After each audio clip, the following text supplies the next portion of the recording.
لا يستوي أصحاب النار وأصحاب الجنة أصحاب الجنة هم الفائزون لو أنزلنا هذا القرآن على جبل لرأيته. அஸ்ஸலாமு அலைக்கும் வரஹ்மத்துல்லாஹி வபரகாத்துஹு. கண்ணியம் நிறைந்த எல்லாம் அல்ல ஏக இறைவனின் நல்லடியார்களே, முஃமின்களின் அன்னையர் எனும் தலைப்பில் தொடராக சில செய்திகளை நாம் அறிந்து வருகின்றோம். அதில் நேற்றைய தினத்திலே நபிகள் நாயகம் ஸல்லல்லாஹு அலைஹி வஸல்லம் அவர்கள் பல திருமணங்களை செய்தார்கள் என்றால் அதற்கான காரணம் என்ன என்பதை உங்களுக்கு விளக்கியிருந்தோம். அடுத்ததாக அன்னை ஆயிஷா ரலியல்லாஹு அன்ஹா அவர்களோடு நபி அவர்களுக்கு நடந்த திருமணம், அது குறித்த சில செய்திகளையும் நாம் குறிப்பிட்டிருந்தோம். இன்று அதனுடைய தொடர்ச்சியாக அன்னை ஆயிஷா ரலியல்லாஹு அன்ஹா அவங்களுடைய வாழ்க்கையிலே நடந்த ஒரு முக்கியமான சம்பவத்தை பற்றி இன்றைய தினத்திலே நாம் அறிந்து கொள்ள இருக்கின்றோம். சஹீஹுல் புகாரி என்ற ஹதீஸ் கிதாபிலே 2661வது செய்தியாக பதிவு செய்யப்பட்டிருக்கின்றது. மிக நீண்ட ஒரு செய்தி. அன்னை ஆயிஷா ரலியல்லாஹு அவர்களுக்கு மிகவும் சோதனையாக அமைந்த ஒரு மனவேதனையை தந்த நிகழ்வு என்று கூட சொல்லலாம். நபிகளாருடைய மனைவிமார்கள் பல பேர் சோதனைகளுக்கு உள்ளாக்கப்பட்டிருப்பதும் பல நெருக்கடிகளுக்கு உள்ளாகி அவர்கள் மார்க்க பிடிப்போடு வாழ்ந்ததும் நமக்கு தெரியும். ஆனால் அன்னை ஆயிஷா அவர்களுக்கு ஏற்பட்ட, இப்போது நான் பேசப்போகிற இந்த சம்பவத்தை போன்று இன்னொரு சம்பவம் ஏற்பட்டிருக்குமா என்று நம்ம சொல்ல முடியாது. அந்த அளவிற்கு அந்த வரலாறுகளை நம்ம படிக்கும் போதே நம்முடைய உள்ளமெல்லாம் நெகிழ்ந்து கண்களில் இருந்து கண்ணீர் சொரிகின்றன. அந்த அளவிற்கு அவங்களுடைய இந்த வாழ்க்கை ஒரு சோதனைக்கு உள்ளாக்கப்பட்டு அதிலிருந்து அவர்கள் மீண்டு வந்ததை நம்ம பார்க்கின்றோம். இது என்ன சம்பவம் என்று சொன்னால், நபிகள் நாயகம் ஸல்லல்லாஹு அலைஹி வஸல்லம் அவர்கள் ஒரு போர்க்களத்திற்காக வேண்டி புறப்படுகின்றார்கள். பொதுவாக நபிகள் நாயகம் ஸல்லல்லாஹு அலைஹி வஸல்லம் ஒரு பயணத்தை மேற்கொள்ளும் போது உடன் மனைவிமார்களை அழைத்து செல்வார்கள். அதில் எந்த மனைவியை அழைத்து செல்வது என்பது பற்றி முடிவெடுப்பதற்காக மனைவிமாருடைய பெயர்களை சீட்டிலே எழுதி சீட்டு குலுக்கி போட்டு யாருடைய பெயர் வருகின்றதோ அவர்களை அழைத்து செல்வார்கள். ஹதீஸிலே பார்க்கின்றோம், கான ரசூலுல்லாஹி ஸல்லல்லாஹு அலைஹி வஸல்லம் இதா அராத ஐ யஹ்ருஜ சஃபரன் அக்ரஅ பைன அஸ்வாஜிஹி. நபிகள் நாயகம் ஸல்லல்லாஹு அலைஹி வஸல்லம் அவர்கள் ஒரு பயணத்தை மேற்கொள்ள நாடினால் மனைவிமார்கள் மத்தியிலே அவங்களுடைய பெயர்களை எழுதி சீட்டு குலுக்கி போடுவாங்க. அவ யாருடைய பெயர் வருகின்றதோ அவர்களை அழைத்து செல்வார்கள். அப்போ ஒரு நேரத்திலே ஒரு போருக்கு நபி ஸல்லல்லாஹு அலைஹி வஸல்லம் அவங்க போகிறாங்க. யாரை அழைத்து செல்வது வழக்கமான நடைமுறை தான். சீட்டு குலுக்கி போட்டு பார்க்கக்கூடிய நேரத்திலே அன்னை ஆயிஷா ரலியல்லாஹு அன்ஹா அவங்களுடைய பெயர் வந்து விடுகின்றது. பொதுவாக அன்னை ஆயிஷா ரலியல்லாஹு அன்ஹா அவங்க இந்த மாதிரி தங்களுடைய பெயர் வந்தால் ரொம்ப மகிழ்ச்சி அடைவார்கள். ஏனென்றால் நம்ம ரசூலுல்லாவோட போக போகிறோம், நம்ம வெளியில் போகிறோம் என்ற ஒரு ஆசை அவர்களை தொற்றிக்கொள்ளும். இந்த நேரத்திலும் அப்படித்தான் ஆசைப்பட்டு இருப்பார்கள். ஏன்னா பின்னாடி நடக்க போகிற பிரச்சனை அவங்களுக்கு தெரியாதே. அதனால் அவங்க என்ன செய்கின்றார்கள், ஆர்வமாக கிளம்பி அவங்க அந்த பயணத்தை மேற்கொள்கின்றார்கள். போர் முடிகின்றது, போரிலே வெற்றி கிடைக்கின்றது. மீண்டும் அங்கே இருந்து மதீனாவை நோக்கி திரும்புகின்றார்கள். நிறைய மக்கள், சஹாபாக்கள் எல்லாம் சேர்ந்து தான் போயிருக்கிறாங்க. அப்போ பெண்கள் எப்படி போவாங்க என்று சொன்னால், ஒட்டகத்தின் மேலே ஒரு சிவிகையை வைத்திருப்பார்கள். சிவிகை என்றால் ஒரு பல்லக்கெல்லாம் இருக்கா இல்லையா, பல்லக்குன்னா உள்ள ஒருத்தர் இருப்பார், அதை மக்கள் தூக்கிட்டு போவாங்க. அந்த மாதிரி ஒட்டகங்களுக்கு மேலே சிவிகையை வைத்து அதில் ரசூலுல்லாஹ்வுடைய மனைவிமார்கள் போய் ஏறி பயணிப்பது வழக்கம். அதுபோல ஒட்டகத்தின் மேலே சிவிகையை ஏற்படுத்தி அதில் ஆயிஷா அம்மையார் அவங்களும் போகிறாங்க. மதீனாவை நோக்கி திரும்பி வரக்கூடிய நேரத்தில் ஒரு இடத்திலே, மதீனாவுக்கு நெருக்கமான ஒரு இடம், அந்த இடத்தினுடைய பெயர் சரியாக சொல்லப்படவில்லை, மதீனாவுக்கு நெருக்கமான ஒரு இடம். அந்த இடத்திலே நபி ஸல்லல்லாஹு அலைஹி வஸல்லம் அவங்க முகாம் போடுகிறார்கள், தங்குகிறார்கள். உடனே ஒட்டகத்தில் உள்ள சிவிகையை எல்லாம், அந்த கயிறுகளை எல்லாம் அவிழ்த்து கீழே இறக்கி வைக்கிறாங்க. இந்த இயற்கை தேவைகளை நிறைவேற்றுவதற்காகலாம் அன்னைக்கு நிப்பாட்டுவாங்க. பொதுவாக ஒரு பயணம் என்று சொல்லும்போது அதில் நிறைய அசௌகரியங்கள் இருக்கும். இயற்கை தேவைகளை நிறைவேற்ற வேண்டிய சூழல் வரும். இது மாதிரி நேரங்களில் அவ்வப்போது வாகனங்களை நிறுத்திட்டு கொஞ்சம் நேரம் கழித்து போவாங்க. அப்போ வாகனத்தை, ஒட்டகங்களை நிறுத்தி சிவிகை எல்லாம் இறக்கி கீழே வச்சுட்டாங்க. அப்போ அன்னை ஆயிஷா என்ன செய்கிறாங்க அப்படின்னு சொன்னால், தன்னுடைய இயற்கை தேவைக்காக அந்த சிவிகையில் இருந்து வெளியில் வந்து இப்போ மஷைத்து ஹத்தா ஜாவஸ்துல் ஜெய்ஷ், அந்த படையை கடந்து அவங்க இயற்கை தேவையை நிறைவேற்றுறதுக்காக கொஞ்சம் தூரம் தள்ளி போகின்றார்கள். இப்போ லம்மா கலைத்து ஷானி போய் அவங்களுடைய இயற்கை தேவையெல்லாம் முடித்து விட்டு அவங்க மீண்டும் அந்த முகாமை நோக்கி திரும்பி வருகின்றார்கள். திரும்பி வரக்கூடிய நேரத்தில் அவங்க எதர்ச்சையாக தன்னுடைய ஒரு கழுத்து மாலை, யமன் நாட்டை சார்ந்த ஒரு கழுத்து மாலையை அவர்கள் அணிந்திருந்தார்களாம். அது பொதுவாக அந்த பெண்களுக்கும் அதை செக் பண்ணிகிட்டே இருப்பாங்கல்ல, நகை இருக்குதான்னு செக் பண்ணிக்குவாங்க. அந்த மாதிரி அவங்க செக் பண்ணியிருப்பாங்க போல இருக்கு. நகை காணா போச்சு, எங்கேயோ அருந்து விழுந்து விட்டது. போகும்போது இருந்திருக்கு, வரும்போது இல்லை. அப்போ எங்கேயோ கட்டாயி விழுந்திருக்கு. அது விலை உயர்ந்த ஒரு பொருளாக முத்து மாலைன்னு கூட அந்த ஹதீஸில் சொல்லப்பட்டிருக்கு. அதை போய் எடுப்பதற்காக உடனே அவங்க திரும்பி அவங்க எந்த இடத்துக்கு போனாங்களோ அந்த இடத்துக்கு போய் அதை தேடிக்கொண்டே இருக்கின்றார்கள். இப்படி தேடிக்கொண்டே இருப்பதிலே நேரம் தாமதமாகி விடுகின்றது. இவங்க திருப்பி அந்த முகாமிலே வந்து படையோடு சேருவதற்கு நேரம் தாமதமாகி விடுகின்றது. அப்போ எல்லாம் வண்டியை கிளப்புங்க என்று கிளம்பி போகும்போது அந்த சிவிகையை தூக்கி ஒட்டகத்தில் வச்சுட்டு அவங்க கிளம்பிட்டாங்க. அப்போ அவங்களுக்கு தெரியாதா என்று கேட்டால் அதற்கும் அன்னை ஆயிஷா அவங்க விளக்கம் அளிக்கிறாங்க. அன்றைய காலத்து பெண்கள் எப்படி இருந்தாங்கன்னு சொன்னால், காணன் நிசாவு இது தாக்கு ஹிஃபாஃபன். அன்றைய காலத்திலே பெண்கள் ரொம்ப ஒல்லியாக இருப்பாங்க, எடை குறைவாகத்தான் நாங்கள்லாம் இருந்தோம், யாரும் உடல் கொளுத்தவங்க கிடையாது, நாங்கள் சாப்பிடக்கூடிய சாப்பாடும் குறைவாகத்தான் சாப்பிடுவோம். சாப்பாடு குறைவாக சாப்பிட்டாலே உடல் வருமன் காட்டாதுல்ல, அது மாதிரியாக இருக்குது. இயற்கையை நாங்கள் சின்ன ஆட்களாகவும் இருந்தோம், எங்களுக்கு எடையும் நாங்கள் குறைவாக இருந்ததுனால பெரிய வித்தியாசம் தெரியல. ஒரு 100 கிலோ குறைஞ்சா கண்டுபிடிச்சிடலாம். இவங்க ஒரு 20-25 கிலோ இருக்கிறாங்க வச்சுக்கிறோமே உதாரணத்துக்கு, அதில் ஒரு பெரிய வித்தியாசம் காட்டாது. அதுவும் சிவிகை ரொம்ப பாரமாக இருக்குன்னு வைங்க, அந்த பெரிய பாரத்தில் இந்த சின்ன பாரம் குறைவது அதை யாராலும் மதிப்பிட முடியாது. அவங்க அதை கவனிக்காமல் சிவிகையை தூக்கி ஒட்டகத்தில் கட்டிட்டு அந்த முகாமை கலைச்சிட்டு அங்கிருந்து மதினாவை நோக்கி அவங்க கிளம்பி போயிட்டாங்க.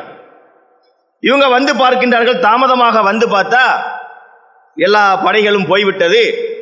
இவர்கள் மாத்திரம் தனித்து இருக்கின்றார்கள். ஒரு பெண்ணாக, அது ஒரு இரவு நேரம், அவங்க தங்கிய நேரத்தை எடுத்துக்கொண்டால் ஒரு இரவு நேரத்திலே தான் இதெல்லாம் நடக்கின்றது. அப்போ இவங்க என்ன செய்கிறாங்கன்னா, அங்கே ஒரு இடத்திலே போய் இந்த படை எங்கே முகாம் போட்டிருந்தார்களோ அந்த இடத்திலே போய் உட்கார்ந்துக்கிறாங்க. ஏனென்றால் எப்படியும் போனவங்க திரும்பி வருவாங்க, போகும்போது இடையில நம்ம செக் பண்ணும்போது நம்ம இல்லாமல் இருந்தால் அப்போ நம்ம மிஸ் பண்ணிட்டோம் போல இருக்கு, அவங்கள கூட்டிகிட்டு வரணும்னு சொல்லி திருப்பி வருவாங்க, நம்ம அங்கிட்டு இங்கிட்டு போட்டால் போயிட்டு தேடிக்கிட்டு இருப்பாங்க என்பதற்காக அந்த இடத்திலேயே அவர்கள் அமர்ந்திருக்கின்றார்கள். இப்படி நேரம் ஆகிக்கொண்டே இருக்கின்றது. உடனே இவங்களுக்கு கலபத்தினி ஐநாய, கண்களில் தூக்கம் வர ஆரம்பித்து விட்டது. உடனே அவங்க என்ன செய்கின்றார்கள், இப்போ நிம்து, நான் தூங்கிவிட்டேன். தூங்கிவிட்டால் இரவெல்லாம் போய்விட்டது. இவங்க நல்லா தூங்கிட்டு இருக்கிறாங்க. பொழுது விடிந்து விட்டது.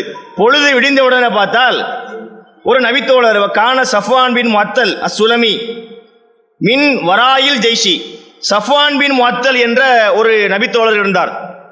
இவர் அந்த படையிலே பின் அணியை சார்ந்தவராக இருந்தார். அதாவது நபி ஸல்லல்லாஹு அலைஹி வஸல்லம் அவங்க அந்த மாதிரியெல்லாம் சில ஏற்பாடுகளை செய்வார்கள். முன்னணி பின்னணி, சில பேரை முன்னாடி அனுப்புறது, சில பேரை கொஞ்சம் தாமதமாக வாங்க என்று சொல்வது, அதில் நிறைய விஷயங்கள் கவனிக்கப்படும். அதற்காக கொஞ்சம் தாமதமாக வாங்க என்று அறிவுரை வழங்கப்பட்டிருக்கலாம். பின்னணி என்று அந்த ஹதீஸிலே சொல்லப்படுது. அவரும் நைட்டு அங்கே தங்கிடுறாரு. அவருக்கு தெரியவில்லை, இருட்டினால ஆயிஷா அம்மையார் இருந்தது அவருக்கு தெரியலை. பொழுது விடிந்த உடனே பார்த்தால் யாரோ அங்கே ஒரு ஆள் படுத்திருக்கிற மாதிரி இருக்கு. யாருன்னு வந்து பார்த்தா அன்னை ஆயிஷா அவங்க படுத்திருக்கிறாங்க. அதை பார்த்த உடனே அவருக்கு திடுக்கிட்டு போகின்றார். ஆஹா, நம்முடைய அன்னையை விட்டு விட்டு போய்விட்டார்களே என்று சொல்லி இன்னா லில்லாஹி வ இன்னா இலைஹி ராஜிஊன் என்று அவர் சொல்லுகின்றார். நாம் எல்லாம் அல்லாஹ்வுக்கே உரியவர்கள், அல்லாஹ்விடத்திலே திரும்பக்கூடியவர்கள். பொதுவாக இது ஒரு சோதனையின் போது சொல்லக்கூடிய வார்த்தை. இன்னைக்கு நம்முடைய சமுதாயத்திலே அதை மௌத்துக்கு மட்டும் சொல்லிட்டு இருக்கிறோம். இந்த வார்த்தை என்பது மௌத்துக்கும் சொல்லலாம். ஒரு இறப்பு செய்தியை கேள்விப்படும் போது இன்னா லில்லாஹி வ இன்னா இலைஹி ராஜிஊன் என்ற வார்த்தையை சொல்வதற்கு மார்க்கத்தில் வழிகாட்டப்பட்டிருக்கு. மௌத்துக்கு மட்டும் கிடையாது. ஒரு இழப்பு ஏற்பட்டால், ஒரு சோதனை ஏற்பட்டால் கூட இதை சொல்லுவதற்கு மார்க்கம் நமக்கு வழிகாட்டுது. அல்லதீன இதா அசாபத்துஹும் முசீபா காலு இன்னா லில்லாஹி வ இன்னா இலைஹி ராஜிஊன். அவர்களுக்கு சோதனை ஏற்பட்டால் இன்னா லில்லாஹி வ இன்னா இலைஹி ராஜிஊன் என்று சொல்வார்கள் என்றும் அல்லாஹ் திருக்குர்ஆனில் சொல்லி இருக்கின்றார். இவர் அந்த அடிப்படையிலே இதை சத்தம் போட்டு சொல்லுகின்றார்.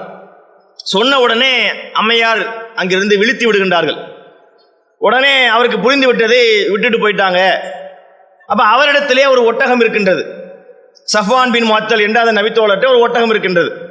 அவர் என்ன செய்கின்றார், அந்த ஒட்டகத்தை உட்கார வைத்து அதனுடைய முன்னங்காலை மடக்கி அதில் ஒரு காலை தூக்கி வைத்து நல்லா அதை எந்திரிக்காம கீழே தாழ்வாக இருந்தால் தானே ஆயிஷா அம்மையார் ஏறி மேலே இலகுவா உட்கார முடியும். அதுக்காக அப்படி பிடிச்சுக்கிறாரு. அம்மையார் ஏறி ஒட்டகத்தின் மீது அமர்ந்து விடுகின்றார்கள். அப்ப அவர் கூட என்ன செய்கின்றார், நடந்து வருகின்றார். சஃப்வான் பின் முஅத்தல் என்ற நபித்தோழர் கீழே இறங்கி ஒட்டகத்தை அழைத்து கொண்டு வருகின்றார். ஒட்டகத்திற்கு மேலே அன்னை ஆயிஷா அம்மையார் அவர்கள் அமர்ந்திருக்கின்றார்கள். ஒரு வழியாக நண்பகல் நேரத்திலே அவங்க அந்த படை மீண்டும் இன்னொரு இடத்துல முகாம் போட்டிருக்கிறாங்க. அந்த முகாமிலே இவங்க போய் சேர்ந்து விட்டார்கள். இது ஒரு காட்சி. இதுக்கு இடையிலே என்ன நடக்கிறது என்றால், இவங்க தனியா இருந்தாங்கல்ல, தனியானா அது ஒரு இயற்கையிலே இவங்க நகை காணா போய் அந்த மாதிரி சூழ்நிலையில ஏற்பட்டது. இவருக்கும் தெரியாது. திடீர்னு பார்க்கிறார், இருக்கிறாங்க, கூட்டிட்டு வந்துட்டார். இந்த விஷயத்தை அப்துல்லா இப்னு உபை பின் சலூல் என்ற ஒரு நயவஞ்சகன் அவன் என்ன செய்கிறான் என்றால், கதையை கட்டிட்டான். ஆயிஷா அம்மையார் அவங்களையும் சஃப்வான் பின் முஅத்தல் என்ற நபித்தோழரையும் தவறாக பேசி அவங்க ஒரு மோசமான நிலையிலே இருந்தார்கள் என்று சொல்லி ஒரு அவதூறை அவன் கிளப்பி விடுகின்றான். இவங்க மதீனாவை போய் அடைந்து விடுகின்றார்கள். மதீனாவை போய் அடைந்ததில் இருந்து இவர்களுக்கு உடல் நலம் சரியில்லாமல் போகின்றது. ஆயிஷா அம்மையார் அவர்களுக்கு கிட்டத்தட்ட 1 மாத காலம், ஹதீஸிலே வருகின்றது, 1 மாத கால அளவிற்கு நான் நோய்வாய்ப்பட்டிருந்தேன். ஆனா ஊரில் பார்த்தா அதை விட ஒரு பெரிய பிரச்சனை போய்கிட்டு இருக்கு. ஆயிஷா அம்மையார் அவங்களுக்கு நோய்வாய்ப்பட்டது அவங்களுக்கு ஒரு நோவினை சோதனைன்னு வைங்க. அவர்களுக்கு தெரியாமல் ஊரிலே என்ன பேச்சு ஓடிக்கிட்டு இருக்குன்னா, ஆயிஷா அவர்களும் சஃப்வான் பின் முஅத்தல் அவங்களும் தவறா இருந்துட்டாங்க என்ற ஒரு வதந்தி, ஒரு அவதூறு பரப்பப்பட்டு கொண்டே இருக்கின்றது. இது அவர்களுக்கு தெரியாது. 1 மாத காலமா யாருக்கு தெரியாது? அன்னை ஆயிஷா அவர்களுக்கு தெரியாது. நபி ஸல்லல்லாஹு அலைஹி வஸல்லம் அவர்களுக்கு தெரிஞ்சிருச்சு, முன்னாடியே தெரியுது. நபி ஸல்லல்லாஹு அலைஹி வஸல்லம் டெய்லி வீட்டுக்கு வர்றாங்க போறாங்க. ஆனா இதை பத்தி அவங்க எதுவுமே பேசல. அன்னை ஆயிஷா அவர்கள் அதை குறிப்பிடுகின்றார்கள், நான் நோய்வாய்ப்பட்டிருந்தேன். பொதுவாக நான் நோய்வாய்ப்பட்டிருக்கும் போது நபி அவர்கள் என்னிடத்திலே மிக பரிவாக கனிவாக நடந்து கொள்வார்கள். அந்த பரிவை, அந்த கனிவை இந்த 1 மாத காலமாக நான் பார்க்கல. எனக்கு அது ஒரு வித்தியாசமாகத்தான் தெரிந்தது. ரசூலுல்லாஹ்வுடைய நடவடிக்கையிலே கொஞ்சம் வித்தியாசம் தெரிகின்றது. நபி ஸல்லல்லாஹு அலைஹி வஸல்லம் என்ன செய்யறாங்க, வீட்டுக்கு வருவாங்களாம். இன்னமா எதுகுலு ஃபயு சல்லிமு, வீட்டுக்குள்ள வந்து சலாம் சொல்லுவாங்க. சலாம் சொல்லிவிட்டு கைப்ப தீக்கும், இப்ப எப்படி இருக்குது உடம்பு பரவாயில்லையா என்று ஒரு சில வார்த்தைகளை சலாம் சொல்லுவாங்க. உடம்பு பரவாயில்லையா, நல்லா இருக்கிறியா என்று கேட்டுட்டு சொல்ல போயிடுறாங்க. இப்படியே போய்கிட்டு இருக்கு. இவங்களுக்கு ஏதோ ஒரு டிஃபரெண்ட் தெரியுது. ஆனா சம்பவம் என்ன என்பது அவங்களுக்கு தெரியல. ஒரு நாள் ஆயிஷா அவங்களும் உம்மு மிஸ்தக் என்ற ஒரு பெண்மணியும் இயற்கை தேவையை நிறைவேற்றுவதற்காக வெளியிலே போகின்றார்கள். அது மதீனாவிலே பிற்காலங்களில் என்ன ஆகுதுன்னு சொன்னா, அவங்க வீட்டுக்கு பக்கத்திலேயே கொஞ்சம் அருகிலேயே அந்த இயற்கை தேவைகளை நிறைவேற்றுவதற்கான இடங்கள் எல்லாம் ஏற்பாடு செஞ்ச ரசூலுல்லாஹ் ஏற்பாடு பண்ணி கொடுத்துட்டாங்க. ஆரம்பத்தில் அந்த ஏற்பாடுகள் இல்லாததுனால கொஞ்சம் தொலை தூரத்துக்கு போய் இயற்கை தேவைகள், மலஜலம் கழிக்கிறது எல்லாத்தையும் முடிச்சுட்டு அவங்க வருவாங்க. கொஞ்சம் தூரம் நடந்து போகணும். அப்போ என்ன செய்வாங்கன்னா, தனியாக போகாம சில பேர், 1 பேர் 2 பேர் சேர்ந்து என்ன செய்வாங்க, போவாங்க. அப்படி போகக்கூடிய நேரத்தில் தான் இந்த உம்மு மிஸ்தக் என்ற பெண்மணியோட ஆயிஷா அவங்க இயற்கை தேவையை நிறைவேற்றற்காக வேண்டி போறாங்க. போகக்கூடிய நேரத்தில் அந்த உம்மு மிஸ்தக் என்ற பெண்மணி ஒரு கம்பளி அணிந்திருக்கின்றார்கள். அந்த கம்பளி இடறி அவர் கீழே ஒழுக போற மாதிரி ஆகிவிடுகின்றார். உடனே அவர் என்ன சொல்லுகின்றார், தைச மிஸ்தக், இந்த மிஸ்தகு நாசமாகட்டும் என்ற வார்த்தையை சொல்லுகின்றார். அது இயற்கையிலே அவர் இடறி விட்டு கீழே விழ போகிறார். ஆனா அவங்க என்ன வார்த்தையை சொல்றாங்கன்னா, இந்த மிஸ்தகு நாசமா போகட்டும் என்று சொல்றாங்க. ஆயிஷா அவங்க வந்து ரொம்ப அதிர்ச்சி அடைந்து விட்டார்கள். ஏன்னா அவர் நல்ல சஹாபி. என்ன சொல்றாங்க? குல்து லஹா பிஅஸமா குல்தி தசுப்பீன ரஜுலன் ஷஹீத பத்ரன். பத்ரு போரிலே கலந்து கொண்ட மிஸ்தகை பற்றியா நீங்க இப்படி மோசமா பேசுறீங்க? அவர் பத்ரு போரில் கலந்துகிட்டவர் இல்லையா? ஏன் இப்படி மோசமா பேசுறீங்க என்று இந்த உம்மு மிஸ்தகை கண்டிக்கக்கூடிய விதமாக ஆயிஷா அம்மையார் அங்கே பேசுறாங்க. அவங்களுக்கு சம்பவம் எதுவுமே தெரியாது. அப்பதான் உடைக்கிறாங்க. ஒரு மாத காலமாக அவர்களுக்கு தெரியாத விஷயத்தை உம்மு மிஸ்தக் அவர்கள் அன்னை ஆயிஷா அம்மையார் இடத்திலே உடைக்கின்றார்கள். என்ன உடைக்கின்றார்கள்? அலம் தஸ்மை மா காலு, இந்த மக்கள் பேசிக்கொள்வது உங்களுக்கு தெரியாதா? இந்த மக்கள் உங்களை பற்றி என்னெல்லாம் பேசிக்கிட்டு இருக்கிறாங்க தெரியுமா என்று சொல்லி இந்த அவதூறு சம்பவத்தை பற்றி அன்னை ஆயிஷாவிடத்திலே இந்த உம்மு மிஸ்தக் என்ற பெண்மணி சம்பவத்தை உடைத்து விடுகின்றார். இந்த மிஸ்தக் என்ற இந்த மனிதர் இந்த செய்தியை பரப்பிக்கிட்டு இருக்கிறார். அது அப்துல்லா இப்னு உபை பின் சலூல் என்ற முனாஃபிக்கு தான் இந்த அவதூறை முதன்முறையாக கிளப்பி பரப்புகின்றான். அன்னை ஆயிஷா அம்மையாரின் மீது, கற்புழுக்கத்திலே சிறந்து விளங்கிய அன்னை ஆயிஷா அம்மையார் மீது களங்கம் சுமத்தக்கூடிய விதத்திலே அப்துல்லா இப்னு உபை என்பவன் தான் அவதூறை உருவாக்குகின்றான். இந்த மிஸ்தக் என்பவர் என்ன செய்கிறார் அப்படின்னா, அந்த செய்தியை மக்கள்கிட்ட கொண்டே பரப்பிக்கிட்டு இருக்கிறார். மிஸ்தக் என்று ஒருத்தர் இருந்தார். அதே போல ஹஸ்ஸான் இப்னு சாபித் என்ற இன்னொரு நபித்தோடு இருந்தாரு. ஹம்னா என்று சொல்லக்கூடிய ஒரு சஹாபிய பெண்மணி, அவங்க என்ன செய்யறாங்க? இவங்க எல்லாம் இந்த செய்தியை பரப்பி கொண்டிருக்கிற காரணத்தினால அன்னை ஆயிஷா அவங்க கூட வெளியே போனாங்களா இல்லையா? இயற்கை தேவை நிறைவேற்றத்துக்கு போகும்போது திட்டுறாங்கல்ல, அதனாலதான் அவங்க சபிக்கிறாங்க. இந்த மிஸ்தகை வந்து அவங்க ஏன் சபிக்கிறாங்க என்று சொன்னால், உங்களை பற்றிய ஒரு அவதூறை அவர் பரப்பிக்கிட்டு இருக்கிறார். உண்டாக்குனது அப்துல்லா இப்னு உபை தான். அந்த செய்தியை மக்களிடத்தில் இந்த மிஸ்தகு பரப்புகின்ற காரணத்தினாலதான் அவங்க அதை சபித்தாங்க என்பதை நம்ம வரலாறுகள்ல பார்க்கின்றோம். அன்னை ஆயிஷா அவர்கள் நொறுங்கி போனார்கள். அவங்க சொல்றாங்க, எனக்கு ஏற்கனவே இருந்த நோய் அல்லாமல் இதை கேட்ட பிறகு எனக்கு நோய் மென்மேலும் அதிகரித்து விட்டது. ரொம்ப கவலைப்பட்டார்கள். ஒரு பெண்ணால் தாங்கிக் கொள்ள முடியாத ஒரு காரியம் இது. ஒரு பெண்ணை பற்றி ஒரு அவதூறான விஷயத்தை இந்த மாதிரி பரப்புறாங்கன்னு வச்சுக்கிறோம். அதை அவங்க கேட்கும் போது அவங்களுக்கு எப்படி இருக்கும் தெரியுமா? உள்ளத்திலே ஒரு ஈட்டியை பாய்ச்சுவதை போன்று இருக்கும். அந்த மாதிரியான ஒரு நிலையை அன்னை ஆயிஷா அவர்கள் அடைகின்றார்கள். ரொம்ப கவலையோடு அவங்க வீட்டுக்கு போய்விடுகின்றார்கள். அப்ப நபி ஸல்லல்லாஹு அலைஹி வஸல்லம் அவங்க வரக்கூடிய நேரத்திலே, நான் என்னுடைய அம்மா வீட்டுக்கு போறேன். அபூபக்கர் அவங்க வீட்டை சொல்றாங்க, எங்க அத்தா வீட்டுக்கு அம்மா வீட்டுக்கு நான் போயிட்டு வர்றேன் என்று போவதற்கு நான் அனுமதி கேட்டேன். எதுக்கு அனுமதி கேட்டால் அவங்களே குறிப்பிடுறாங்க. நான் எதுக்கு தெரியுமா அனுமதி கேட்டேன்? நம்மளை பற்றி என்ன பேச்சு வெளியில போய்கிட்டு இருக்கு. ஏன்னா ரசூலுல்லாஹ் எதுவுமே வாயை திறக்க மாட்டாங்க. ஒரு மாத காலம் இந்த பஞ்சாயத்து போயிருக்கு. ரசூலுல்லாஹ் நம்மிடத்திலே எதையுமே சொல்லவில்லை. இந்த தகவலே நமக்கு சொல்லப்படாமல் இருக்கு. என்ன நடக்கிறது என்பதை தெரிந்து கொள்வதற்காக என்ன செய்யறாங்க? அம்மா வீட்டுக்கு போறேன்னு சொல்லிட்டு தாய் வீட்டுக்கு வருகின்றார்கள். தாய் வீட்டுக்கு வந்த உடனே அம்மா இடத்துல போய் அவங்க கேட்கிறாங்க. யாரு? அன்னை ஆயிஷா உம்மு ரூமான் என்ற அந்த தாயிடத்துல போய் கேட்கின்றார்கள், என்னுடைய தாயே, என்னை பற்றி மக்கள் என்ன பேசிக் கொள்கின்றார்கள்?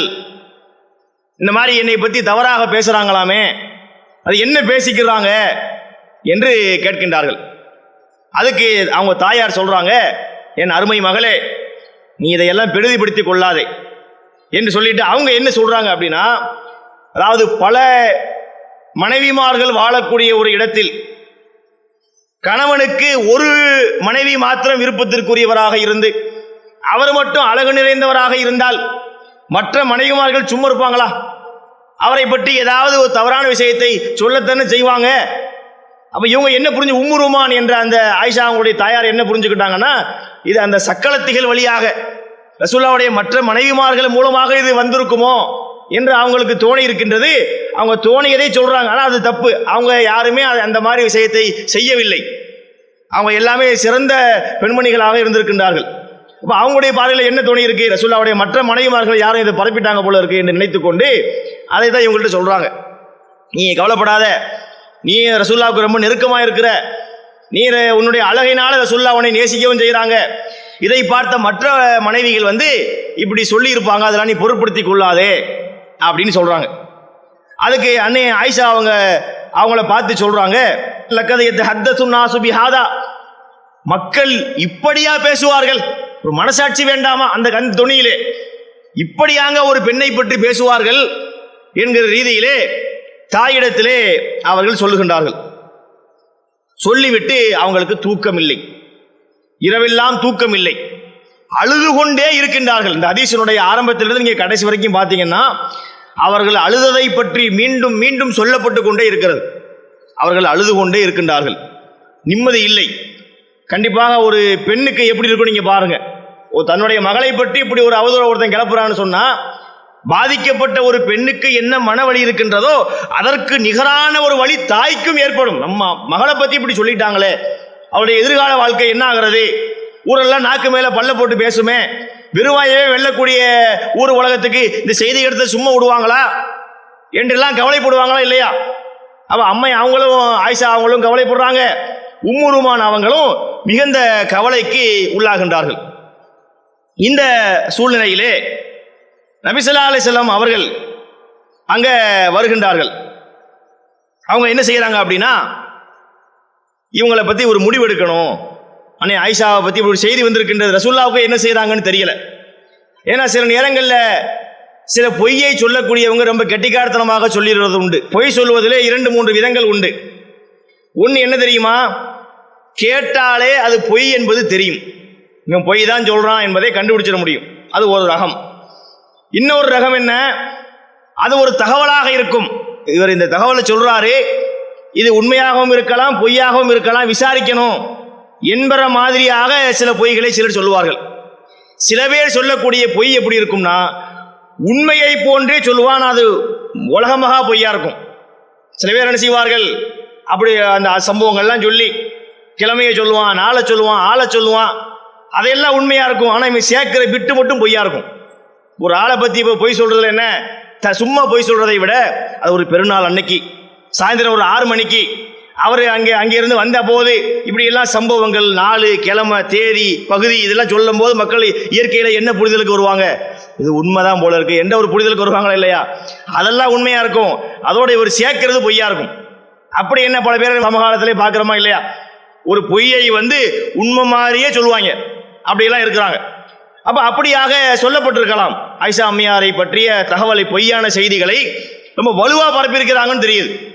அதாவது கேட்டு சும்மா இதெல்லாம் ஒரு மேட்ரா என்று தட்டி விட்டுட்டு போற மாதிரியாக எளிமையாக இல்லை என்பது அந்த சூழலை பார்க்கும்போது நமக்கு தெரிகின்றது. வலுவாக சில பேர் இந்த திருட்டுத்தனத்தை பண்ணும் போதும் அதை லாபகமா பண்ணிடுவான். பிறவனிடத்துல மூசா நபி போனாங்க, அவனுடைய அந்த அரண்மனைக்கு போய் கைத்தடியை போட்டு பாம்பாக மாத்தினாங்க, எல்லாம் நம்ம படித்திருப்போம். அப்ப பிறவன் என்ன செய்கின்றான், நம்ம மோதிக்கிறோமா, ஒரு போட்டி வைப்போமா, சரி போட்டி வைப்போம். உடனே போட்டி தயாராகின்றது. பிறவன் சில பேரை அழைத்து வருகின்றான், சூனியக்காரர்களை அழைத்து வருகின்றான். அங்கே ஒரு போட்டி நடக்கின்றது. அப்ப இந்த சூனியக்காரர்கள் கேட்கிறாங்க பிறவன்கிட்ட, பிறவனே இவரை நாங்கள் வெற்றி கொண்டால் எங்களுக்கு நீ பரிசுகளை தருவாயா? அதெல்லாம் நான் நிறைய தருவேன் அப்படிங்கிறான். உடனே இந்த சூனியக்காரர்கள் மூசா நபியை பார்த்து உருட்டுன்னு உருட்டுறாங்க. பொதுவாக நீங்க பாத்தீங்கன்னா யாரிடத்திலே விஷயம் இல்லையோ அவங்க ரொம்ப உருட்டுவார்கள், விஷயம் உள்ளவர்கள் ரொம்ப அமைதியாக இருப்பார்கள். ஆங்கிலத்திலே ஒரு பழமொழி சொல்லுவாங்க, empty vessels make much noise என்று சொல்லுவாங்க. அதாவது காலி குடங்கள் இருக்கு பாருங்க, அது சும்மாவே இருக்காது, இந்த கொட கொட கொட கொடன்னு குடஞ்சுக்கிட்டே இருக்கும். விஷயம் இருக்கக்கூடியவங்க பொதுவாக அமைதியாக இருப்பார், சாத்வீகமாக சாந்தமாக இருப்பார்கள். விஷயம் இல்லைன்னு வைங்க, இருக்கு என்பதை போல காட்டுவதற்கு அவன் சில வார்த்தைகளை பேசணுமா இல்லையா, அப்படியே குடைவாங்க. அப்ப இந்த சூனியக்காரர்கள் என்ன, மூசாவே நீ போடுகிறாயா அல்லது நாங்கள் போடட்டுமா, ஒரே உருட்டலா இருக்கு. மூசா நபி அமைதியா இருக்கிறாங்க, நீங்களே போடுங்கன்றாங்க. உடனே அவங்க சில கைத்தடிகளை, சில கயிறுகளை கொண்டு போடுகின்றார்கள். அவங்க போட்டது பொய்யான விஷயங்கள் தான், ஆனா அங்கே நடந்தது என்னன்னா உண்மையான பாம்பை போன்றே அது இருக்கின்றது. எந்த அளவிற்கு இருக்குன்னா மக்கள் அதை பார்த்து பயந்தாங்களா என்பது வேறு. அவுஜஸஃபி நஃப்ஸிஹி ஹீஃபத்தன் மூசா, அதை பார்த்த மூசா நபியே பயந்துட்டாங்க. அந்த சூனியக்காரங்க போட்ட அந்த பாம்பு மாதிரி வந்ததை பார்த்து மூசா தனக்குள்ளே பயத்தை உணர்ந்தார். அப்புறம் அல்லாஹ் என்ன செய்கின்றான், உங்க கைத்தறியை போடுங்கன்னு சொல்லுகின்றான். அது உண்மையான பாம்பாக மாறுகின்றது, இவங்க போட்ட அனைத்தையும் விழுங்குகின்றது. அது எல்லாம் டூப்பு, இதுதான் டாப்பு என்பது அந்த இடத்திலே நிரூபணமாகின்றது. இது ஒரு தனி சம்பவம். இதை எதற்காக சொல்கிறோம் என்றால், சில பேர் ஃப்ராடு பித்தலாட்டத்தனங்களை கூட ரொம்ப நேர்த்தியாக பண்ணிடுவாங்க. பொய் அவதூறுகளை கூட உண்மையை போல அழுத்தத்தோடு அதை சொல்லிடுவாங்களா இல்லையா? அதுபோல அன்னை ஆயிஷா அவர்களை பற்றிய செய்திகளை நல்ல வலுவாக பரப்பி இருக்கிறாங்க என்பது இந்த சம்பவங்களை வைத்து பார்க்கும்போது நமக்கு தெரிகின்றது.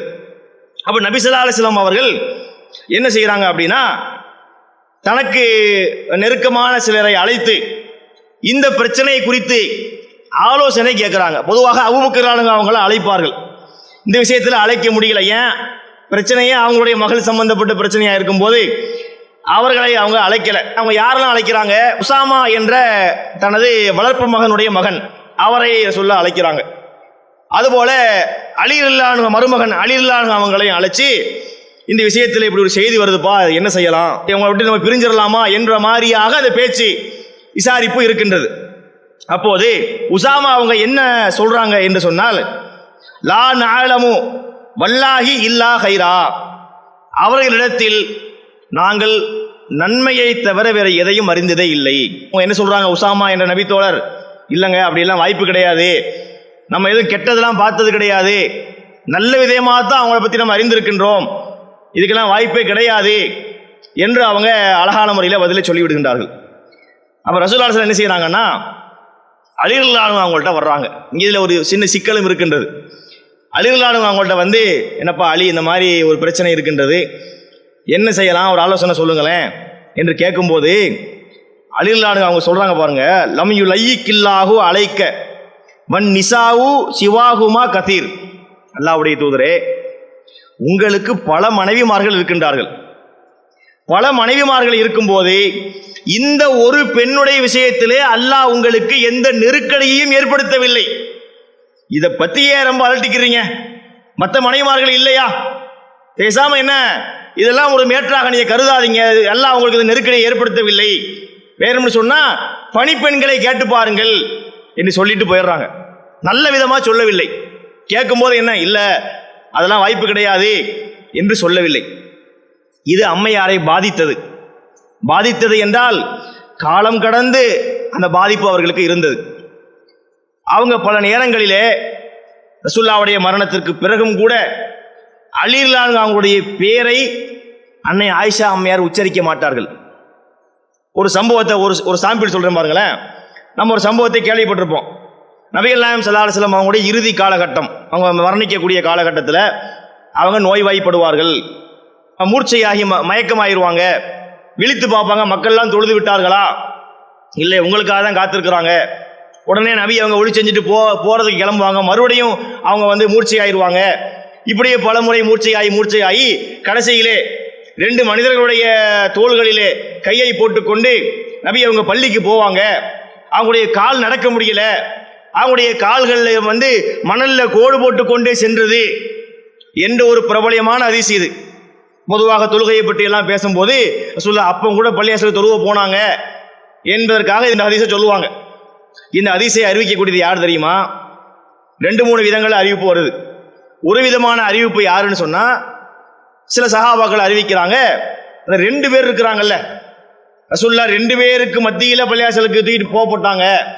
அந்த 2 பேர் யாருன்னா, ஒன்று அப்பாஸ் ரலியல்லாஹு அன்ஹு, இன்னொன்று யாருன்னா அலி ரலியல்லாஹு அன்ஹுன்னு வருது. இதே ஹதீஸை அன்னை ஆயிஷா அவர்களும் அறிவிக்கின்றார்கள். எப்படி அறிவிக்கிறாங்க தெரியுமா? நபி ஸல்லல்லாஹு அலைஹி வஸல்லம் அவர்கள் இப்படி 2 மனிதர்களுக்கு மத்தியிலே போனாங்க, அப்பாஸுக்கு மத்தியிலும் ரஜுலுன் ஆகர், இன்னொரு மனிதருக்கும் இடையிலே போனாங்க. ஆளை மட்டும் சொல்றாங்க, பேரை காணோம். அலி என்ற அவர் பேரை அவங்களுக்கு தெரியாமலா இருக்கு. ஆனா என்ன, அலி என்கின்ற அந்த பெயரை குறிப்பிடாமல் அப்பாஸ் என்பவருக்கும் இன்னொரு மனிதருக்கும் இடையிலே நபி ஸல்லல்லாஹு அலைஹி வஸல்லம் போனாங்கன்னு அந்த ஹதீஸிலே நம்ம பார்க்கின்றோம். இப்போ அவங்களுக்கு என்ன, இவர் நம்மளை பத்தி கேட்கக்கூடிய நேரத்தில் நல்ல விதமா இவர் சொல்லலையில என்கின்ற ஒரு கோபம் அவர்களுக்கு இருந்திருப்பதையும் நம்ம இது அவங்களுடைய வரலாறை படிக்கும் போது நம்மளால புரிந்து கொள்ள முடிகின்றது. ஆனா அதே நேரத்தில் ஒரு இடத்துல சொல்லவும் செஞ்சாங்க. எந்த இடத்துல? அது வெளிப்படுத்தி ஆக வேண்டிய இடம். ஒரு மனிதர் அன்னை ஆயிஷா அவர்கள்ட்ட போய் காலுறைகள் மீது மசகு செய்வதை பற்றி சட்டத்தை கேட்கின்றார். அதாவது நம்ம குளிச்சு ஒளி செஞ்சு தூய்மையான நிலையில சாக்ஸ் போட்டோம்னு சொன்னா, உள்ளூர் வாசிகளாக இருந்தால் ஒரு நாளைக்கு என்ன செய்யலாம், மற்ற தொழுகைக்காக ஒழு செய்யும் போது காலுறைகளை கலட்டாம மேலேயே மசகு பண்ணிக்கலாம். வெளியூர் வாசிகளாக இருந்த 3 நாளைக்கு அந்த அனுமதி இருக்குது என்று மார்க்க சட்டம் இருக்கு. ஒருத்தர் இந்த காலுறைகள் மீது மசகு செய்வதை பற்றி உள்ள சந்தேகத்தை யார்கிட்ட கேட்கிறாரு? அன்னை ஆயிஷா அம்மையார்ட்ட கேட்கிறார். அப்ப அவங்க என்ன சொன்னாங்க? நீ இதை அலியிடத்திலே சென்று கேள், ஏனென்றால் அவர்தான் நபிகளாரோடு அதிகமாக பயணம் செய்யக்கூடியவராக இருந்தார், அவருக்கு தான் இந்த சட்டங்கள் அதிகமாக தெரியும் என்பதற்காக சொன்னாங்க. இங்கே பேரை சொல்லிட்டாங்க. ஏன் இங்கே ஒரு சட்டம் ஒன்று தேவைப்படுது. இங்கே போய் ஒரு மனிதர்கிட்ட போய் கேளுன்னு சொல்ல முடியுமா? அவர்கிட்ட என்னங்க அம்மா சொல்றீங்க, ஒரு மனிதர்னா யாரு, அதெல்லாம் சொல்ல முடியாது. ஒரு மனிதர்கிட்ட போய் கேளுன்னு சொல்ல முடியாது. ஏன்னா இது சட்டம், மார்க்கத்தை அறிய வேண்டியிருக்கு. அங்கே பேரை சொல்லிட்டாங்க. மற்ற இடத்துல என்ன, பல நேரங்களில் அவங்க பேரை சொல்லாமல் தவிர்த்திருப்பதை நம்மளால பார்க்க முடிகின்றது.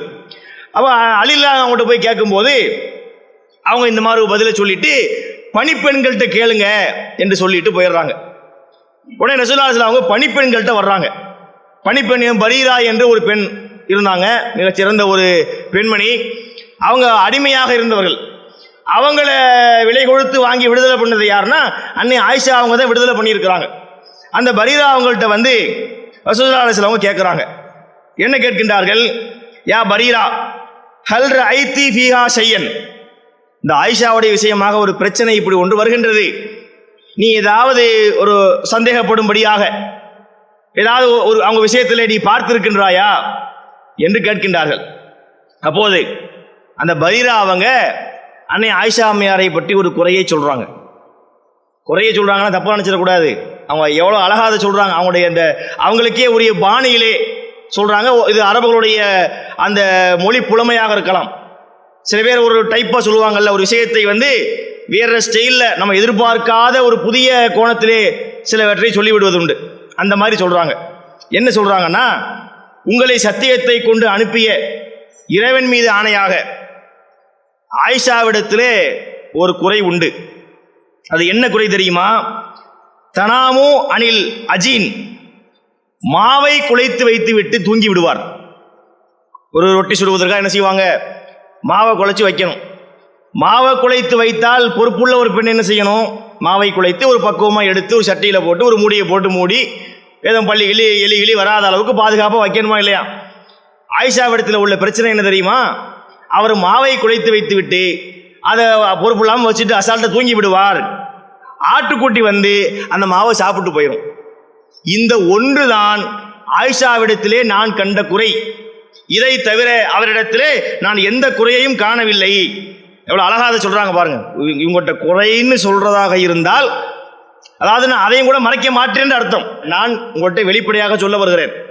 அப்படி குறை இருந்தால் நான் சொல்லிடுவேன். அப்படி கழிச்சு அவங்க வாழ்க்கையில நுண்ணோக்கி பார்த்து ஒரு குறை என்று ஒன்று சொல்வதாக இருந்தால், இந்த மாவை குழைச்சி வச்சுட்டு தூங்கிடுவாப்புல, ஆடு அதை சாப்பிட்டு போயிடும். இதை தாண்டி அவங்கள்ட்ட நான் எதையுமே தப்பாக பார்த்ததில்லை என்று பரீரா ரலியல்லாஹு அன்ஹா அவங்களும் சொல்லிவிடுகின்றார்கள். அப்ப நபி ஸல்லல்லாஹு அலைஹி வஸல்லம் அவங்களுக்கும் ஒரு முடிவெடுப்பதிலே ஒரு சிரமமாக இருக்கின்றது. அப்ப இது ஒரு அவதூறு மாதிரி தான் ரசூலுல்லாஹ்வுக்கு தெரிகின்றது. அப்ப நபி ஸல்லல்லாஹு அலைஹி வஸல்லம் என்ன செய்கின்றார்கள்? மிம்பர்ல ஏறுகின்றார்கள். ஏறி நின்று கொண்டு இந்த ஷைத்தான் தான் இதை கிளப்பி இருக்கிறான். யார்? இந்த அப்துல்லாஹ் இப்னு உபை பின் சலூல் என்கின்ற இந்த நயவஞ்சகன் தான் இதை கிளப்பி இருக்கின்றான் என்பது நபி ஸல்லல்லாஹு அலைஹி வஸல்லம் அவர்களுக்கு புரிகின்றது, ஓரளவுக்கு புரிகின்றது. அப்ப ரசூலுல்லாஹ் கேட்கிறாங்க, இந்த அப்துல்லாஹ் இப்னு உபை என்பவனை தண்டிப்பதற்கு எனக்கு உதவி செய்யக்கூடியவங்க யார் இருக்கிறீங்க? என்னுடைய குடும்பத்தினர் விஷயத்தில் எனக்கு ஒரு பெரிய நோவினையை உண்டாக்கி விட்டான், பெரிய ஒரு அவதூறை கிளப்பி விட்டுட்டான் என்று சொல்லி ரசூலுல்லாஹி அலைஹி வஸல்லம் அவனை தண்டிப்பதற்கு எனக்கு உதவுவீங்களா என்று கேட்கிறாங்க. உடனே சாத் பின் முஆத் ரலியல்லாஹு அன்ஹு, இவங்க அன்சாரிகளை சார்ந்த ஒரு நபித்தோழர், அவுஸ் என்ற பிரிவை சார்ந்தவர். அன்சாரிகளில் 2 பிரிவு உண்டு. ஒன்று அவுஸ், இன்னொன்று ஹஸ்ரஜ் என்று சொல்லுவாங்க. இந்த அவுஸுடைய தலைவர் யாருன்னா சாத் பின் முஆத். ஹஸ்ரஜுடைய தலைவர் யாருன்னா சாத் பின் உபாதா. அத்தா பேர் தான் வேற, அவங்க 2 பேருடைய பேரும் சாது தான். இந்த அவுஸுடைய தலைவர் பேரு சாத் பின் முஆத். இப்போ சாத் பின் முஆத் அவர்கள் நபிகளாரை பார்த்து சொல்றாங்க, அல்லாஹ்வுடைய தூதரே, அந்த நீங்க சொல்லக்கூடிய நபர் எங்களுடைய குலத்தை சார்ந்தவனாக இருந்தால் நாங்கள் அவனை கொலை செய்து விடுகின்றோம், அல்லது இந்த ஹசரஜுடைய எங்கள் சகோதரர்கள் ஹசரஜ் குலத்தார் இருக்கிறாங்களே அதை சார்ந்தவனாக இருந்தால் என்ன செய்யணும் நீங்க சொல்லுங்க என்று கேட்கின்றார்கள். உடனே ஹஸ்ரஜ் குலத்தை சார்ந்த சாத் பின் உபாதா என்ற ஒரு அவங்க சிறந்த நபி தோழர், அவங்க எழுந்து சொல்றாங்க, அதெல்லாம் நீங்க எப்படி செய்ய மாட்டீங்க, சும்மா பேச்சுக்காக சொல்றீங்க, நீங்களும் அந்த நயவஞ்சகர்களுக்கு நீங்க சப்போர்ட் பண்றீங்க என்று மாறி மாறி பேச்சுக்கள் மறுத்து கொண்டே போகிறது. ஒரு கட்டத்திலே அந்த சபை சலசலப்பாகி அவங்க அடித்துக் கொள்வார்கள் என்கின்ற சூழ்நிலை உருவாக இந்த முனாஃபிக்கு பண்ண வேலை எவ்வளவு பெரிய வேலை பண்ணிட்டா பாத்தீங்களா. இந்த அப்துல்லா இப்னு உபைங்கிறவன் அன்னையாரை பற்றிய அவதூறை கிளப்பி விட்டான். சஹாபாக்கள் மத்தியிலே அவன் உண்டாக்குனதுனால எப்படிப்பட்ட ஒரு பிரச்சனை வருதுன்னு பாருங்க. இஸ்லாமிய மார்க்கம் அதனால சொல்லுது, ஃபித்னத்து அஷத்து மினல் கத்ல், குழப்பம் என்பது கொலையை விட கொடியது. ஒரு கொலை பண்ணான்னு வைங்க, அந்த கொலை அதுக்கு இன்னொரு கொலை பண்ணா அந்த கொலை அப்படித்தான் போகும். குழப்பம் பண்ணான்னு வைங்களேன், அந்த குழப்பம் என்பது பரவிக்கொண்டே இருக்கும். அந்த காலத்து கவிதைகளை சொல்லுவாங்க, உலகத்திலே பயங்கரமான ஆயுதம் எது என்று கேள்வி கேட்பான். அதுக்கு இவன் பதில் சொல்லுவான், கத்தி, கோடாரி, கடப்பாரெல்லாம். கடைசியில் அவனே அதுக்கு பதில் சொல்லுவான், நிலை கெட்டு போன நயவஞ்சகனின் நாக்குத்தான் அது. அதாவது ஒரு நிலை கெட்டு போன ஒரு முனாஃபிக்கு ஒரு ஃபித்னாவை பண்ணிட்டான்னு சொன்னா அந்த மாதிரி ஒரு ஆயுதம் உலகத்தில் கிடையாது, அது அவ்வளோ பெரிய விளைவை உண்டாக்கும் என்றெல்லாம் அனுபவத்தில் உள்ளதை படிக்கிறானா இல்லையா. இந்த மாதிரி ஒரு ஆள் தான் யாரு, இந்த அப்துல்லா இப்னு உபை இப்னு சலூல். எவ்வளவு பெரிய வேலையை பார்த்து விட்டான் பாருங்க. அவன் அன்னையாரை பற்றி உள்ள சங்கடங்கள், குடும்பத்துக்குள்ள பிரச்சனை போய்கிட்டு இருக்கு, இந்த சஹாபாக்களுக்கு மத்தியில் ஒரு அடிதடி வர்ற மாதிரி ஆகி போயிருச்சு. அப்ப நபி ஸல்லல்லாஹு அலைஹி வஸல்லம் என்ன செய்யறாங்க, இறங்கி வந்து அவங்கள சமாதானம் செய்து விடுகின்றார்கள். உடனே ரசூலுல்லாஹி ஸல்லல்லாஹு அலைஹி வஸல்லம் அவங்க வீட்டுக்கு வர்றாங்க. எங்க வர்றாங்க, அன்னை ஆயிஷா அவங்க தாய் வீட்டில் இருக்கிறாங்களா, அபூபக்கர் அவங்க வீட்டில் இருக்கிறாங்கல்ல, அவங்க வீட்டுக்கு வருகின்றார்கள். வீட்டுக்கு வந்து அவங்க அன்னை ஆயிஷா அம்மையாருக்கு பக்கத்திலே உட்கார்றாங்க. அவங்க சொல்றாங்க, இந்த மாதிரி உட்கார்ந்தே பல நாள் ஆச்சுங்கிறாங்க. நபி ஸல்லல்லாஹு அலைஹி வஸல்லம் அவர்கள் என் கூட வந்து உட்கார்ந்து பல தினங்கள் ஆகிவிட்டது. அன்னைக்கு தான் என்ன செஞ்சாங்க, வந்து என் பக்கத்துல உட்கார்ந்தாங்க. ரசூலுல்லாஹ் என்ன முடிவு கொண்டாங்கன்னா, நம்ம டைரக்டா ஆயிஷாட்டே பேசிடுவோம், அங்கே கேட்டு இங்கே கேட்டு அதெல்லாம் வேண்டாம், நம்ம டைரக்டா போய் ஃபேஸ் டு ஃபேஸ் இதை பார்த்து பேசிடுவோம் என்ற முடிவோட ரசூலுல்லாஹ் வந்திருக்கிறாங்க. பக்கத்தில் போய் உட்கார்ந்துட்டாங்க. உட்கார்ந்து ரசூலுல்லாஹி ஸல்லல்லாஹு அலைஹி வஸல்லம் அவங்க ஆயிஷா அம்மையாரை பார்த்து கேட்குறாங்க. ஆயிஷா அம்மையார் உடைந்து போனார்கள். என்ன கேட்குறாங்க, யா ஆயிஷா, ஆயிஷாவே, இன்னஹு பலகனி அன்கி கதாவ கதா, உன்னை பற்றி இப்படி இப்படி எல்லாம் செய்திகள் வருகிறது, அது எனக்கே அந்த செய்திகள் வருகின்றது, நீ இப்படியெல்லாம் தவறுகள் செய்தாய் என்று செய்திகள் வருகின்றது. அடுத்து சொல்றாங்க, இன் குந்தி பரி அத்தன், நீ குற்றமற்றவராக இருந்தால், குற்றமற்ற ஒரு பெண்ணாக இருந்தால், நீ குற்றமில்லாத பெண் என்பதை அல்லாஹ் அறிவிப்பான். நீ உண்மையிலே தப்பு பண்ணலன்னு வையே, நமக்கு வகி கான்டாக்ட் இருக்கா இல்லையா, அல்லாஹ்வுடைய தூதருக்கும் அல்லாஹ்வுக்கும் வகி தொடர்பு இருக்கு. நீ தப்பு செய்யலைனா அல்லாஹ் அதை அறிவித்து விடுவான். இது கூட பரவாயில்லை. அடுத்த வார்த்தையில் அவங்க சொல்றாங்க, இன் குந்தி அல்மம்தி, ஒரு வேளை நீ அந்த தவறை செய்திருந்தால் ஃபஸ்தக்ஃபிரில்லாஹ், அல்லாஹ்விடத்திலே இஸ்திக்ஃபார் செய்து கொள், அல்லாஹ்விடத்திலே நீ ஒரு பாவ மன்னிப்பை தேடிக்கொள், தூபி இலைஹி, நீ அவன் பக்கமே மீண்டு விடு. ஏனென்று சொன்னால் இன்னல் அபுத இதா தரஃப பிதம்பிஹி சும்ம தாப தாபல்லாஹு அலைஹி, ஒரு அடியான் குற்றம் செய்துவிட்டு தனது குற்றத்தை ஒத்துக்கொண்டு அவன் அல்லாஹ்விடத்திலே பாவ மன்னிப்பு தேடிவிட்டால் அல்லாஹ் அவனுடைய பாவத்தை மன்னிச்சிருவான். அதனால நீ தப்பு செய்து இருந்தால் அல்லாஹ்விடத்திலே மன்னிப்பு தேடிக்கொள். ஆயிஷா அம்மையார் அவங்களுக்கு எப்படி இருந்திருக்கும்னு பாருங்க. மற்றவங்க சொன்னதையெல்லாம் விடுங்க, ஊர் சொல்றது, உலகம் சொல்றது, அதெல்லாம் விட ரசூலுல்லாஹி அலைஹி வஸல்லம் அவங்க என்ன எதிர்பார்த்திருப்பாங்க, நபி ஸல்லல்லாஹு அலைஹி வஸல்லம் இதை நம்பி இருக்க மாட்டாங்க. ஊர் சொல்லிட்டு உலகம் சொல்ல, நம்முடைய கணவருக்கு நம்மளை பத்தி தெரியாதா, ரசூலுல்லாஹி கண்டிப்பா நம்பி இருக்க மாட்டாங்க என்று தன்னம்பிக்கையோடு இருந்திருப்பார்கள். ஆனா நபி ஸல்லல்லாஹு அலைஹி வஸல்லம் என்ன செய்யறாங்க, நீ தப்பு பண்ணலைன்னா பிரச்சனை இல்லை, அல்லாஹ் அறிவிச்சிருவான். தப்பு பண்ணி இருந்தால் நீ அல்லாஹ்ட்ட நீ மன்னிப்பு தேடிக்க என்ற வார்த்தையை அவங்க சொல்றாங்க. அன்னை ஆயிஷா அம்மையார் இதை சொல்லிவிட்டு குறிப்பிடுகின்றார்கள், ஃபலம்மா கலா ரசூலுல்லாஹி ஸல்லல்லாஹு அலைஹி வஸல்லம் மகாலத்தஹு, நபிகள் நாயகம் ஸல்லல்லாஹு அலைஹி வஸல்லம் அவர்கள் தன்னுடைய பேச்சை முடித்த போது, கலச தம்இ, என்னுடைய அழுகையெல்லாம் தீர்ந்து முடிந்தது, அழுவதற்கு கண்ணீர் இல்லையாம். ஏற்கனவே அவங்க சில தினங்களாக அழுது கொண்டிருக்கின்றார்கள். நபி ஸல்லல்லாஹு அலைஹி வஸல்லம் அவங்க வந்து இந்த வார்த்தையை சொன்ன உடனே, இப்படி எல்லாம் பேசி முடித்த உடனே என்னுடைய அழுகையே நின்று போய்விட்டது, எனக்கு கண்ணீரே தீர்ந்து போய்விட்டது என்று குறிப்பிடுகின்றார்கள். உடனே பக்கத்திலே அபூபக்கர் அவங்க இருக்கிறாங்க. அவங்களுக்குலாம் எப்படி இருக்குன்னு பாருங்க. இந்த சம்பவத்தில் ரசூலுல்லாஹி அவங்களும் அன்னை ஆயிஷா அவங்களும் தனியாக இல்லை. ரசூலுல்லாஹ் இருக்கிறாங்க, ஆயிஷா அவங்க இருக்கிறாங்க, அபூபக்கர் அவங்க இருக்கிறாங்க, உம்மு ருமான் இருக்கிறாங்க, எல்லாம் ஒரு சபையாகத்தான் இருக்கிறாங்க. அப்போ அன்னை ஆயிஷா அவர்கள் தந்தையை பார்த்து சொல்றாங்க, குல்துலி அபி அஜீப் அன்னி ரசூலுல்லாஹி ஸல்லல்லாஹு அலைஹி வஸல்லம், என் தந்தையே எனக்காக என் சார்பிலே நீங்க அல்லாஹ்வுடைய தூதருக்கு பதில் சொல்ல மாட்டீங்களா? நீங்க என் சார்பா நீங்க சொல்லுங்க. அப்படிப்பட்ட பிள்ளை இல்லை, இது தங்கமான பிள்ளை, ஒழுக்கமான பிள்ளை, கற்பு கரசி என்பன போன்ற வார்த்தைகளை எதிர்பார்க்கிறாங்க. தந்தையிடத்திலே சொல்லி நீங்க இப்படி சொல்லுங்க என்று சொல்கின்றார்கள். அபூபக்கர் அவங்க அதை விட உடைந்து போயிருக்கின்றார்கள். அவங்க சொல்றாங்க, வல்லாஹி மா அதிரி மா அக்கூலு ரசூலுல்லாஹி ஸல்லல்லாஹு அலைஹி வஸல்லம், அல்லாஹ்வுடைய தூதரிடத்திலே என்ன பேசுவது என்று எனக்கும் தெரியவில்லை அம்மா என்று சொல்லிவிட்டார்கள்.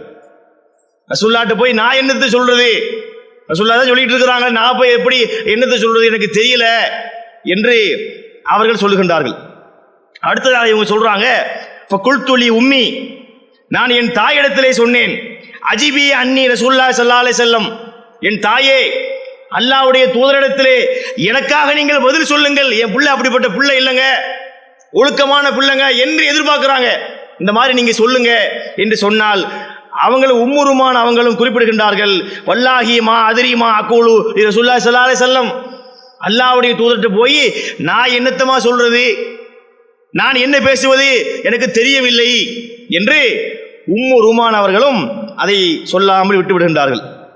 இந்த நேரத்திலே அன்னை ஆயிஷா அவங்க குறிப்பிடுறாங்க பாருங்க, தன்னுடைய தான் மூமின்களுக்கு அன்னை, ரசூலுல்லாஹ்வுடைய மனைவி என்ற அந்த கர்வமோ, அந்த செருக்கோ, அந்த இருமாப்போ, அந்த ஆணவமோ, அந்த அகங்காரமோ துளி கூட இல்லாமல் வாழ்ந்த ஒரு பெண்மணி அன்னை ஆயிஷா அம்மையார். அவங்க சொல்றாங்க, நான் ஒரு சாதாரணமான பெண்மணி, எனக்கு குர்ஆனிலே இருந்து அதிகமான வசனங்கள் கூட தெரியாது. பொதுவாக இதெல்லாம் யாராவது சொல்லுவாங்களா? ஒரு விஷயத்தை தெரியுதுன்னா அதை காட்டுறதுக்கு மனுஷன் ஆசைப்படுவான். ஒரு விஷயம் தெரியுதுன்னு வைங்களேன், தனக்கு தெரியுதுங்கிறத காட்டுறதுக்காக பல வார்த்தைகளை பேசுவாங்க. ஒரு விஷயம் தெரியலன்னு வைங்க, தெரியலன்னு யாரும் பேர் பொதுவாக சொல்ல மாட்டாங்க. அன்னை ஆயிஷா அவங்க சொல்றாங்க, எனக்கு இந்த மாதிரிலாம் நிறைய விஷயங்கள் தெரியாது என்று பணிவாக சொல்லிக் கொடுறாங்க. சொல்லிட்டு இப்போ நபி ஸல்லல்லாஹு அலைஹி வஸல்லம் அவங்களை பார்த்து, சரி நம்மளே பேசிடுவோம், தாயிட்ட பேச சொல்றோம் பேச மாட்டாங்க, அத்தாட்ட பேச சொல்றோம் அபூபக்கர் அவங்கள்ட்ட சொல்றோம் அவங்களும் பேச மாட்டாங்க, நம்மளே என்ன செஞ்சிருவோம் பேசிடுவோம் என்று சொல்லிட்டு அவங்க ரசூலுல்லாஹ்விடத்திலே பேச ஆரம்பிக்கின்றார்கள். நீங்கள் என்னை பற்றி உள்ள இந்த பேச்சுக்கள், இந்த அவதூறுகள் எல்லாம் உங்களுடைய உள்ளத்திலே பதிந்து போய்விட்டது. கணவர்கிட்ட ரசூலுல்லாஹ்ட்ட பேசுறாங்க, என்னை பற்றி உள்ள செய்திகள் எல்லாம் உங்கள் உள்ளத்திலே பதிந்து போய்விட்டது. நான் குற்றமற்றவள் என்று நான் சொன்னாலும், நான் குற்றமற்றவள் தான், அதை இடையில சேர்த்து சொல்றாங்க, நான் குற்றமற்றவள் என்று சொன்னாலும் நீங்கள் அதை நம்ப போவதில்லை. ஏன்னா உங்களுக்கு ஒரு சந்தேகம், டவுட் வந்து விட்டது, நான் இந்த தப்பை பண்ணினேன் என்று சொன்னால் வேணா நீங்க நம்புவீங்க. ரசூலுல்லாஹ்வுடைய கண்டிஷன் எப்படி இருக்குது என்பதை அவங்க உணர்ந்ததை அவங்க சொல்றாங்க. ரசூலுல்லாஹ் அப்படி நினைக்கல, ஆனா அவங்க என்ன சொல்றாங்க, அன்னை ஆயிஷா அவங்க சொல்றாங்க, அதாவது நான் தப்பு செய்து விட்டேன் என்று சொன்னால் வேணா நீங்க நம்புவீங்களே தவிர, நான் குற்றமற்றவள் என்று சொன்னால் அதை நீங்க நம்ப மாட்டீங்க, எனக்கு தெரியும் அது என்று சொல்லிவிட்டு, சரி இவங்கள்ட்ட இதுக்கு மேல பேச முடியாது என்ன மன வருத்தத்தோடு இருக்கின்றார்கள். அழுது அழுது கது பக்கைத்து லைலத்தைனி யௌமன், 2 இரவுகளும் 1 பகலும், 2 இரவுகளும் 1 பகலும் நான் முழுவதுமாக அழுது கொண்டே இருந்தேன். ஹத்தா அலுன்னு அன்னல் புகா ஃபாலிக்குன் கபிதி, உச்சபட்ச வார்த்தைகளை சொல்றாங்க. நான் அழுத அழுகை எப்படிப்பட்ட ஒரு விளைவை உண்டாக்கி இருந்ததென்றால், என்னுடைய ஈரக்கொலை 2ஆக பிளவுபட்டு போய்விடுமோ என்கின்ற அளவிற்கு நான் 2 தினங்களாக 2 இரவுகளும் 1 பகலும் நான் அழுது கொண்டிருந்தேன். அப்படிப்பட்ட ஒரு கஷ்டத்தை அவர்கள் கடந்து வந்திருப்பதை பார்க்கின்றோம்.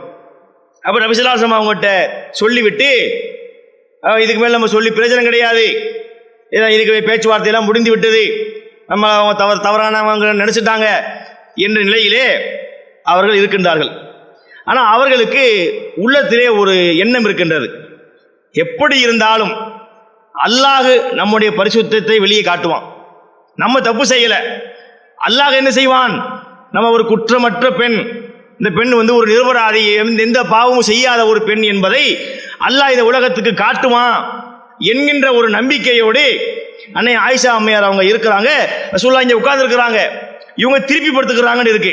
ரசூலுல்லாஹ் இருக்கிற அந்த திசை இப்படி இருக்குன்னா அந்த பக்கமாக திரும்பி கோபமா இருக்காங்க, இப்படி திரும்பி அவர்கள் படுத்துக் கொண்டார்கள். இப்படிப்பட்ட ஒரு இக்கட்டான சூழ்நிலையிலே என்ன நடக்கின்றது, எப்படிப்பட்ட காட்சிகள் நடக்கின்றது என்ற இந்த சம்பவத்துடைய தொடர்ச்சி இருக்கின்றது. இன்ஷா அல்லாஹ் அந்த தொடர்ச்சியை நம்ம என்ன செய்வோம், நாளைக்கு அதை தொடரும் இன்ஷா அல்லாஹ். அஸ்ஸலாமு அலைக்கும் வரஹ்மத்துல்லாஹி வபரகாத்துஹு.